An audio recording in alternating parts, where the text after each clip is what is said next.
and welcome to A Few Minutes With. Today I'm chatting to Kristin Cullen, Design Director of Sages and Dash in New York City. Kristin's talking to us about retro design in restaurants.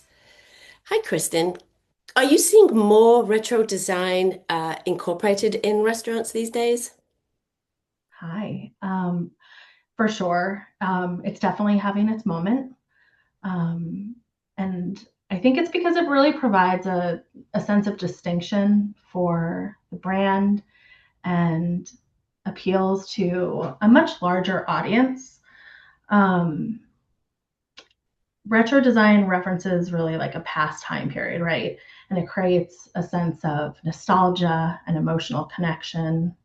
And it's interesting. I think it's twofold, right? There's people who seek out experiences that feel comforting and familiar, right? And I think retro aesthetics definitely taps into that. And on the flip side, I think people seek out new experiences. So it's almost as though, there's older generations that are seeking it out because it feels familiar to them. And then there's younger generations that are seeking out retro vibes and aesthetics, probably because it feels unique to them, right? It feels fresh to them. So it's smart. I mean, it's a smart thing because it definitely casts a wider net. Kristin, is it possible to go too far? You mentioned balance, especially at Almirada. Do you have to balance these retro elements with non-retro, something more contemporary?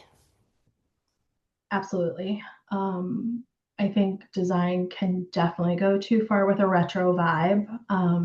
Like nostalgia can be really powerful. But if it dominates every design decision in the space, it can start to feel a little too kitsch or too heavy handed rather than fresh and inspired. Um, so it's kind of thinking about it more on an emotional level. What's the feeling that we're trying to capture, right? And it might be playfulness from the 70s or optimism from another period of time, right? And it doesn't need to be literally accurate for every design decision, but it's about creating that emotion, the feeling through the use of some retro elements. So like as an example, like Rosa Blanca, how I talked about the walls were like really important to us to get right, to have this like lived in distressed painting. What we knew going into that was we definitely don't want to do anything too historically on the nose for the floor, right? So we wanted to balance that with a more modern, unexpected tile, or else it just feels can feel outdated quickly as well as kitsch. Do you like to use authentic vintage or retro materials, or do you use replicas, or do you use a mixture, Kristin? All of the above. When we're afforded the opportunity, we love to use vintage pieces. I think as designers, we need to be really mindful of where it's appropriate to use vintage pieces, right? Because oftentimes the vintage pieces are not necessarily constructed to withstand heavy commercial use, right? The type of beating that you're going to get in a restaurant, it needs to stand up. So thinking about the vintage pieces and are you able to refinish them? Are you able to reinforce? A chair might need to be reinforced so that it doesn't collapse. Reupholstered, lighting. It would be great to use vintage lights, but we need to also be mindful that it might need to be rewired to be able to get that UL approval. Um, Pieces that I think are just great always for vintage or the art pieces, right? And styling, because those are things that get less of a beating for sure. Um, we we also like to customize pieces as well as utilizing pieces that are off the shelf.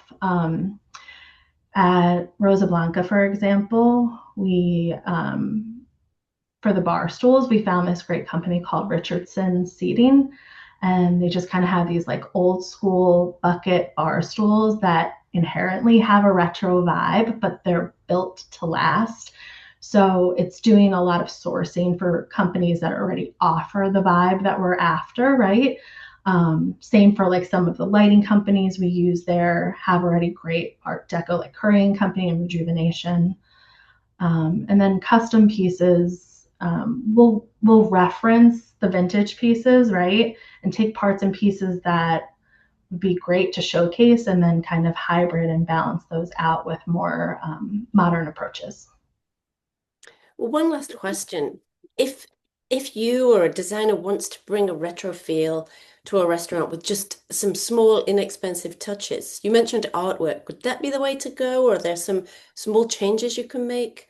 I think artwork's great. Framed artwork, sculptural pieces, um, those, there's so many antique stores around, but then there's also online sources like First Dibs or Cherish, Etsy, that you can really refine your search for exactly like what time period you're looking for and get the real deal, right? And that's a great way to layer in and add some small touches to the space.